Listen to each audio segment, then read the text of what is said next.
Hello, it is I, that degenerate on the internet, here to give you another video discussing the various facts and stats and things involving with Path of Exile. So in this video, I'm going to be talking to you about all of the life regeneration and life regain mechanics, or I suppose I should say more the resource regain mechanics. So generally speaking, there are two kinds of basic regain that you have in the game. There is flat regeneration and there is leech. So flat regeneration works exactly how you would expect it to. If it says it has 10 life regen, or it gives me 1% life regen per second, then it gives me 10 life every second. And if it's 1%, then on this character I'd be getting 29 life per second. So obviously the benefit of life regeneration and other flat regeneration mechanics is that they are not stopped. The only exception to that rule is there are various kinds of skills in like PvP that reduce regeneration, and there are some kinds of maps that have a modifier that says you cannot regain, like just you have no like flat regeneration at all. But other than that, nothing stops life regeneration. So if I get stunned or frozen, then the life regeneration is not stopped. On the flip side, leech obviously is involving when you deal damage to something, you gain that amount of leech back from the hit. So if I'm stunned or frozen, then I can't be attacking, which means that my leech goes away. So there's a possibility I die in that interim, which is one of the major reasons why stun mitigation and having your flasks set up so you can remove the various ailments is very important, as they're a major way you go about not dying. So obviously, in terms of life regeneration, there isn't much to talk about in terms of mechanics. A lot of builds try to get a bunch of free life regeneration as sort of like a secondary regeneration mechanic. Almost every build I can think of tends to lean more heavily on the leech mechanics in order to gain their life back, mostly because it's much easier to get large amounts of leech than it is to get life regeneration. You have to really put much effort into getting life regeneration on as many pieces of gear and on the tree as possible to make it really worthwhile. And most builds that specify or like specifically opt to getting life regen typically are doing so because they have some kind of mechanic that they're using to abuse. The biggest one that I can think of is called Righteous Fire. Righteous Fire is a fire-based degen effect. When you activate it, it deals 90% of your max life per second to you, but in an aura around you, it also burns every enemy in a radius around you in like a big circle for, I want to say it's like 40% of your max life per second or something. So you might be saying to yourself, well, how the fuck do you use that then? If it deals 90% of my life every second, then it'll just kill me in 2 seconds. And you would be right. But the thing is that we have this wonderful thing called resistances. So fire resistance actually reduces the amount of damage that Righteous Fire deals to you. So if I have a high enough flat fire resistance, and I can increase the max percentage with a bunch of different mechanics, then I can effectively reduce the amount of degen that Righteous Fire gives to me to a point where my life regeneration not only covers it completely, but eclipses it to a large degree. So every Righteous Fire build basically focuses on getting as much life regen as possible. And the reason why they do that is because they cannot rely on leech to deal their damage. Righteous Fire is one of the very few things in the game that does not hit. If a thing does not hit, it cannot leech. Leech requires that something is hit in order for the leech effect to activate. Righteous Fire is classified as a fire degen effect, which is significant because it means that while you're doing fire damage to them, it never actually is considered fire damage for the purpose of skills that hit things. So elemental equilibrium is not affected by this. But you cannot leech with Righteous Fire because it isn't counted as a hit. So that's a benefit in some cases and a detriment in others. But the major gist of that means is that if you have some kind of effect that isn't hitting things, you can't use it to leech. This is the other reason why minions and totems cannot leech for you, because you're not the one doing the hit. The totems or the minions are. So if there's some kind of leech effect that affects them, typically it means that they're only able to leech for themselves and not back to you. There are ways to get around that. I'll talk about this when I go over the ascendancies. But for the most part, things that are not you cannot get life back to you if they deal damage, essentially. So the other thing to keep in mind with leech mechanics and from here on out, I'll likely just be referring to it as Life Leech by default because that's the one that matters the most. But all of the mechanics I'm about to discuss are relevant for all forms of all resources that can leech. So both mana and life are related to this, and if you get the noble Ghost Reaver, then your Life Leech is applied to your Energy Shield instead. Works the same way for that. So the thing is that every time you deal damage to something, the percentage of max life, so the percentage of attack damage in this case, or whatever your sources of leech are, all of these percentages are added up numerically. So I've got like 1.2 over here, I've got 0.4 off of this, I've got another 0.8 with these two together, and then a final 0.8 off of this. So all of those put together, every time I hit something, I get that percentage of that flat damage from it. And it should also be noted that the amount of damage I'm dealing does not care about the max life of the thing I'm hitting. So say, for example, I deal 1,000 damage to something, and it only has 500 life. For the purposes of leech, the leech applies as though I hit something that had 1,000 life to take that damage from. Even if the thing only has 500, the game still counts however much damage I'm dealing is the amount I'm leeching. So it doesn't matter how little life the thing I'm hitting does. The leech doesn't care about that at all. The second thing to keep in mind is that the percentages of life that I'm getting are deceiving because you cannot actually get the amount that it displays. So life leech and other forms of leech, mana and such, are capped at 30% of your maximum life per source of, per leech. So I cannot get more than 30% of my max life per any one individual source of leech per second. So even if I'm dealing 1,000,000 damage and I'm getting like 3% of that, I can't go above 30% of my max life per second. It cannot regen more than that. So the way you get around that is that there are a couple sources of percentage increased maximum life per second. So Vitality Void gives +3. Spirit Void on the left here gives that instead to mana, but it's 5. And I want to say that there's another one around here somewhere that gives that, but only for physical damage.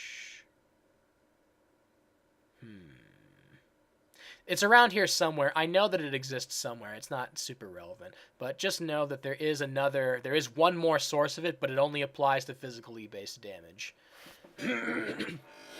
Anyway, the important thing there, though, is that, so this gives +3, so that's now I'm at 33% of my max life. There's another notable on the tree. One you'll see most builds take if they're involved with leeching is called Valpact. Valpact has been nerfed and moved about. I believe it used to be located somewhere up around here, closer to like the witches and the shadows nodes, and it used to be much stronger than this. I believe it used to be instant, like Life Leech is instant. And I think it's still the life regen has no effect. But it used to be instant, and it used to be higher on the tree, which meant that most spell-based characters could get it and abuse it very heavily. So they moved it down here, and they changed it. So instead of making your life leech instant, it makes it so your life leech per second is doubled, and your maximum life leech rate is also doubled. So if currently I've got 33 because I got the +3 off of this. This doubles that to 66. It also doubles the rate, the amount that I get per second. So if I'm only dealing say 3% max life per second, that's also doubled. So I actually get 6% instead. Not the amount that not based on the damage, but it doubles whatever that amount I was going to get. Keep in mind, however, that doubling the amount that I get still cannot exceed that cap, this 66% at this time.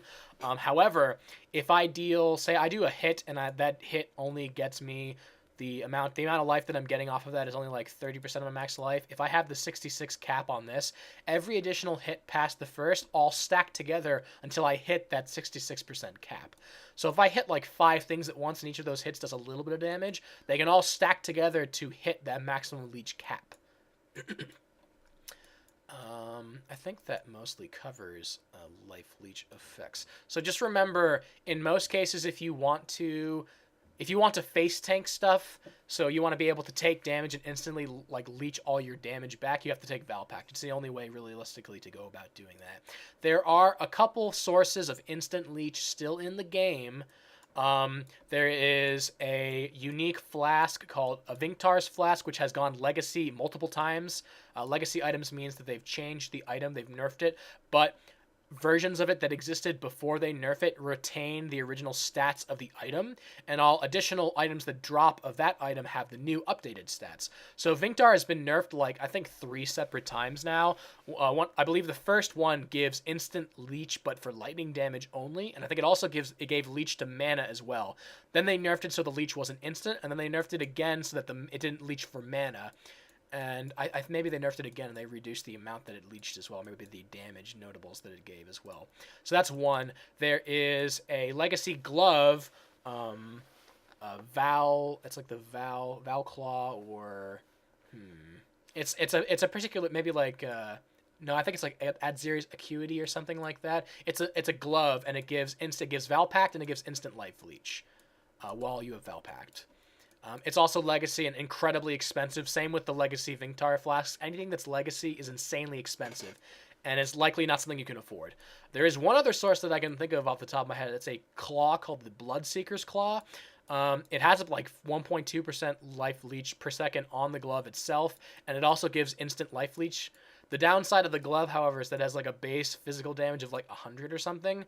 100 is fucking garbage. Basically, it has no damage at all. There are ways to get around that, but for the most part, most builds will not opt to use the glove because the damage is just so negligible. And because with Valpact and this, you can get like 66, which is pretty close to max, and with like other factors, you can increase this as well. But like, for example, this bow I'm using, the Chinsol, this is a bow that is used in a lot of builds because it gives 50% more damage when you're hitting things at close range, and most people also take point blank as well. These stack together, so you get all the additional damage from being at point blank range of an enemy. And the bow, I believe, scales up to like, maybe it's like 350 for a max roll physical damage. So you can just tell it's got more than 3 times the damage of the Bloodseeker Claw, which is how you know the Bloodseeker's Claw is utter trash. So even though it gives instant life leech, since its damage is so low, most people will just not opt to not use it at all. So the final factor that influences your life regain mechanics is a thing called maximum life rate recovery. So much in the same way that you have your maximum life leech rate, your maximum life regeneration rate is 100 by default. As in you can regenerate 100% of your life for each source per second, or up to that cap. So if I increase that, and I want to say that the maximum roll on anything that gives that is like 20%. So if I have 20% increased maximum life recovery rate, what that means is that if I'm healing from a source for 100 life, instead of healing me for 100, it gives me 120. And that ignores all other kinds of caps, because it's not increasing the amount I'm getting, it's increasing the amount that amount of life is healing me for, which bypasses all other factors and also is applied for all sources of life regeneration or life regain. So it applies to leech, it applies to life regeneration, it applies to life flasks. Any other mechanic that gives you life like passively will also proc that as well. So life recovery rate is the best statistic to get in the game, arguably, because since it just applies to everything you can do that gives you life back. The only other thing that I want to talk about is Energy Shield. So you won't, in most cases, you probably will opt to not go Energy Shield characters. I've talked about this before. I just don't think that Energy Shield is worth investing in for people that are new to the game. It's difficult to manage. The gear is usually more expensive, and it requires a very like different playstyle in most cases. So I just don't think it's worthwhile to use. However, the one upside to Energy Shield scaling is that Energy Shields tend to be able to get much higher amounts of effective life total than life does, because you can get so many items that have such high Energy Shield rolls. I want to say the max life roll you can get on most items is about 100. Energy Shields can get from anywhere between 200 to 400 per item. So typically, so for comparison's sake, there are generally 2 different Righteous Fire builds that I see people do. There is one that uses Juggernaut or Chieftain, and they typically can get, the highest I typically see people goes like around 8,000 life, or maybe even higher than that, maybe like say 10,000. But the 10,000 one is like pretty insane. Like most people won't get that. I would say they'd usually go around for 8,000. The Energy Shield equivalent of that for most people tends to scale up using Guardian, goes up to like 11,000. And I've seen people go even as high as 13,000. So energy shield can get much, much bigger. The other upside to using energy shield is that unlike life, which does not have any kind of base regeneration mechanic assigned to it, your life regeneration is 0 by default, and you have to get it somewhere to get more of it. Energy shield, on the other hand, has a different mechanic. So if I have, so say for example, I take, where is it? I think it's over here. No, it's not Eldritch Battery. Is it over here then? Yeah, Zealot's Oath. Life regeneration is applied to energy shield instead. So if I have like 10% life regen per second, instead my energy shield increases by 10%. In addition to that, energy shield by default has a thing called energy shield recharge rate. So if you have not taken damage for, I want to say it's like maybe 2 seconds by default. Something like that, maybe 2 or 3. If you haven't taken damage in 2 to 3 seconds, then the energy shield will start regenerating at a rate of 20% of its maximum amount per second. So if I don't, so same as if you were playing like Halo or any other game that has an energy shield, if you don't take damage for a couple seconds, it starts to regenerate on its own. And that stacks with the flat energy shield regeneration you get from your gear and other sources. So if I have a bunch of energy shield regeneration using this or some other mechanic, on top of the fact that it will regenerate passively by itself, if I don't take damage for a couple seconds, it'll start filling right back up. In a lot of cases, most bosses will have some big hit they'll do. Like they'll have some kind of a wind up with a very telegraphed attack that you know they'll do. And after they do that, they'll go back to doing a bunch of like piddling damage. So if you have enough life or energy shield to tank the one hit and you can like get away from them for a second, energy shield is sometimes better than life because it'll recharge up much faster if you have that delay. However, if you're taking continuous damage from something, like you have a degen, or the enemy just does lots of like small middling hits over and over again, life is better because its regeneration is not stopped by taking damage where energy shield is.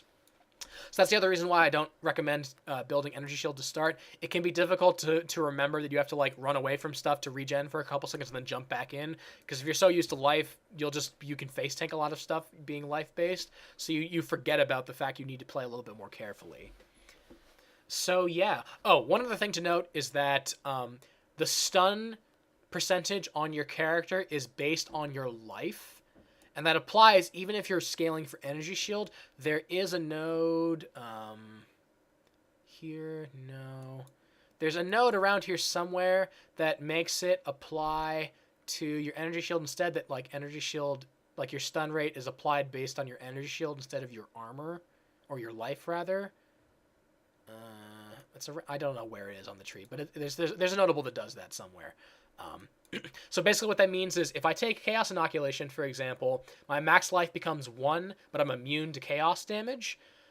Chaos damage typically ignores Energy Shield and goes straight for life. That's one of its like quirks.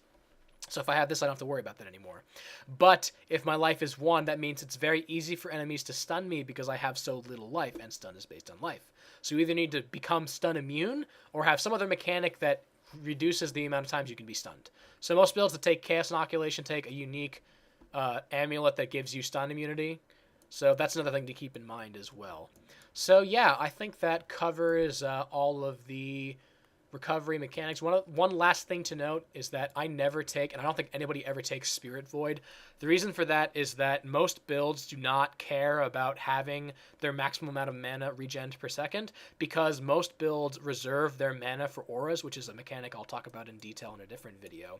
But for example, this character, when I'm running around clearing content, probably only has like 30 or less of it, like 30% or less of its mana total to be using at all anyway. So it doesn't matter if I don't need to increase the maximum rate of mana I regen or leech per second, because I'm only going to have 30% of it active anyway, and sometimes even less than that. So just keep that in mind. You want to increase your max life leech rate. Mana doesn't matter. You will typically only need like 1 node of mana, like leech sources. This build gets it from this node up here. By the time you're hitting endgame maps, you'll be doing so much damage that you'll just regen your entire mana bar in 1 hit, basically. So yeah, so that wraps up this video. In the next video, I'll likely be talking about items and gems and how you socket items, how the sockets operate, how you link sockets and how the links all operate, and just all the generalized systems involved with that. So I will see you in the next video.